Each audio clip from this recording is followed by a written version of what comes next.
welcome back, and we'll address two topics in this break. We'll start off first with an European trip. The Speaker of Parliament went to Europe with 39 or 40 other people, and there was a big hoo-ha. He went to England, didn't he? Well, a couple of countries, I think. A couple of countries, yeah. So he went to England. He invited some members of the media, and apparently some members of the media, perhaps the ones who weren't invited, started blowing this up as a big issue.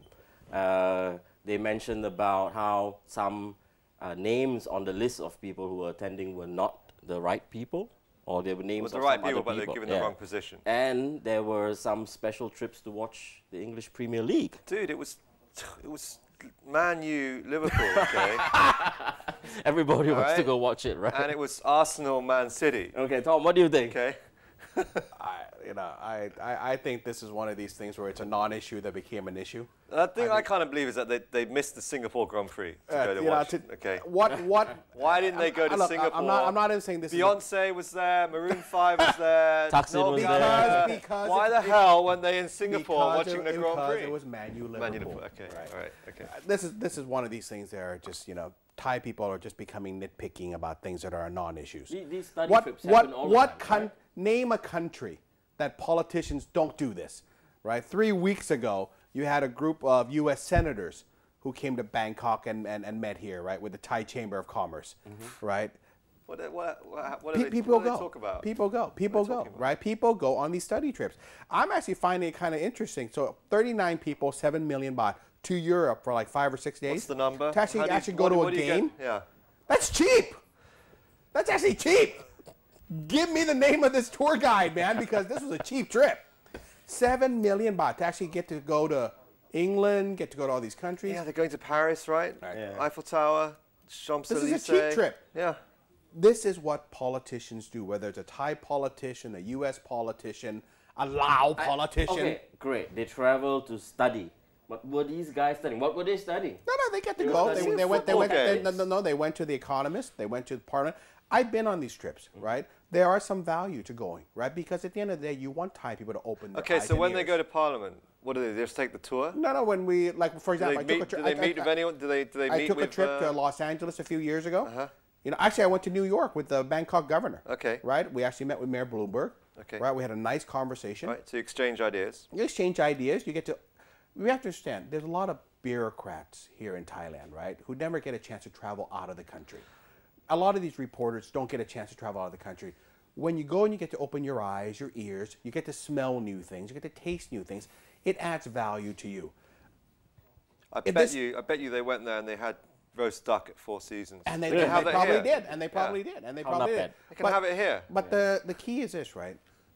To me, Kun Somsak doing this trip, I don't blame the guy because this is what people do. Yeah. I blame the media. If you're the media and the government is going to give you a free trip, you're supposed to turn it down, right? You are the media. Dude, they so went to Man U, Liverpool, and they probably did go to Arsenal, Man City. I mean, it says here, like. Okay, you're being stuck on the wrong thing. Jealous, man. I'm jealous. Because they didn't invite you. Are these trips a waste of taxpayers' money?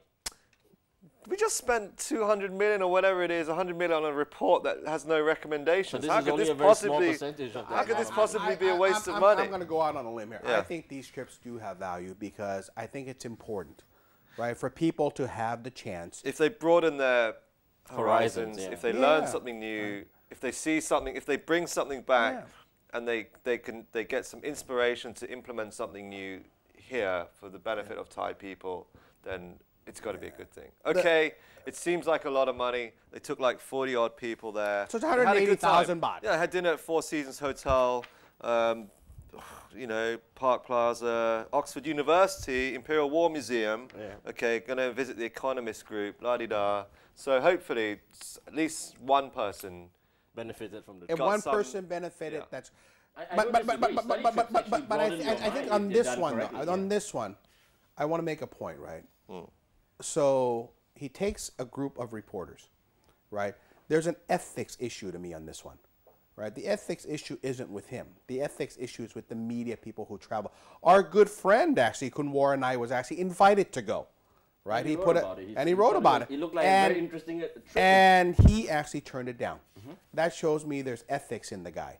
So I rather put the blame where the blame should be put, which is in these reporters who actually accepted a free trip from somebody they're supposed to be checking and balancing. Yeah. So my question really becomes is, whose fault was it? whose fault was it, right? On this one, I'll do a report for free, right?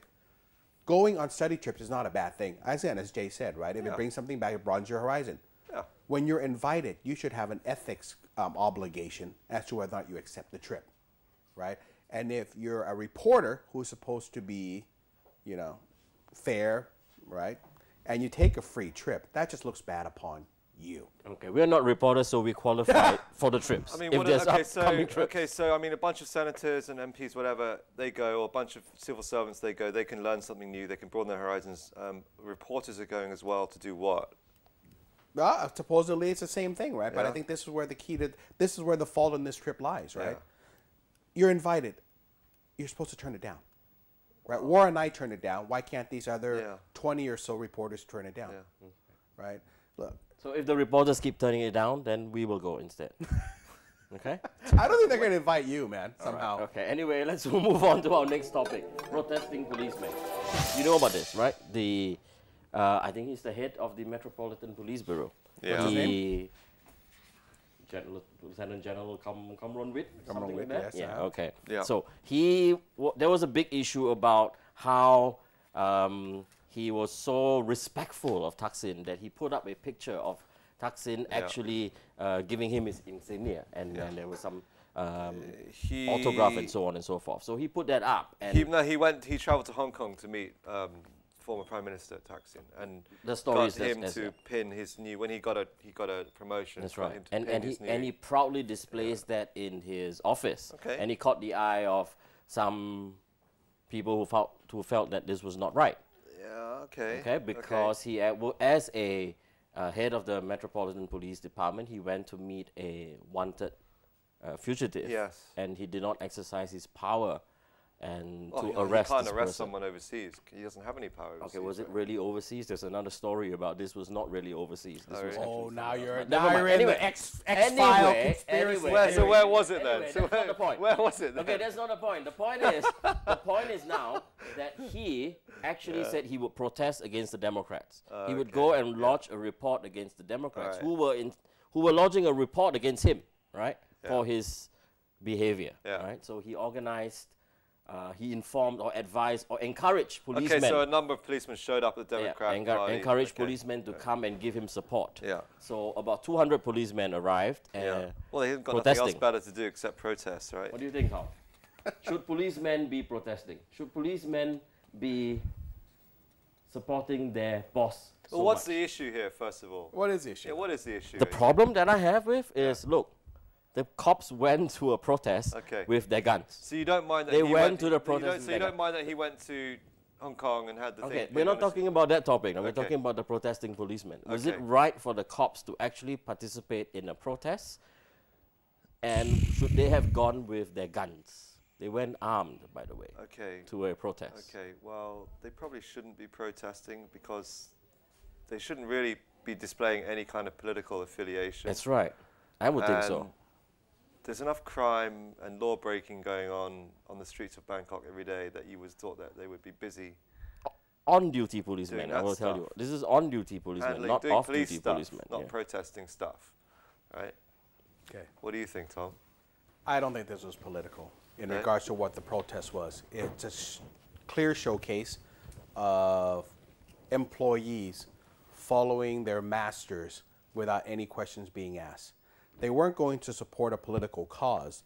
They were going to support so the moral boss, support. Right? Moral They were going to support the boss. Yeah. Right. So the boss basically was going to protest the fact that the Democrat government didn't like for him to go and Democrat show Party. a picture. Yeah, Democrat Party showed his picture. So he was going to go over. He called up all his subordinates and says, "Come and support me." Please send 10 to 20 people from every police station. So, I think that was what he said. So again, I think we got to take the politics out of this because whether it's this policeman, an MD at a Thai company, anybody. This is just how Thai businesses here work. No, this is not a business. And the police force Thai culture. The police force is meant to be one of the pillars of our society. Thai culture. Right? Thai culture. Thai culture is when your boss tells you to do something, you do it blindly without asking. Ah, that is a problem now. That is a problem. But that's a problem for everybody. That's a problem for reds, yellows, purples, greens. This is how Thai culture is taught. These police officers who went had no clue what the heck was going on, right? They just says, my boss calls me to go, I'm going to go. Yeah. So again, let's take the politics out of it. Was it right for the boss to do that? The answer is no. So it's totally inappropriate for him to waste police time, police resources it's inappropriate. to do that. It's inappropriate for any leader of any organization, yeah, right, to take employees, whether a company's paying for it, a taxpayer's paying for it, and to use it for his own benefit, because that's what he did. Yeah. But I want to cut down to the fundamental of this issue. Here's a guy, right, whether he's a police head, an MD of a company, or anything. He's using employees which are paid for not by him. Yeah, by us. Yeah, to benefit him. That to me is wrong. Yeah. Right? But again, I don't want to get into the politics of the police supporting the reds more than they're supporting the yellow, because I think that there's a number of colored fruits in every organization. At least there was no violence during this protest. But you don't go to a protest with guns. No, you don't. You don't go to a protest with guns. You don't. No, but you know why they go to protest with guns? Because these police officers have guns. I understand. If you're a ballerina, you go to a protest in a tutu. It's the same thing. You're missing the point, right? The point to me is keep their guns somewhere else. No, the point to me is this is a very Thai cultural thing, right? Leaders tell their staff to do dumb things, right? Well, you know something? The staff has got to either not do it, which they'll get fired, whether it's a police or, but this is a Thai cultural thing. So what did this guy do something wrong? I completely agree. He should never have used his staff for his own personal use. Okay. We're going to wrap it up. We'll come back after this break with another session of the topic. So stay tuned. They can never break your pride.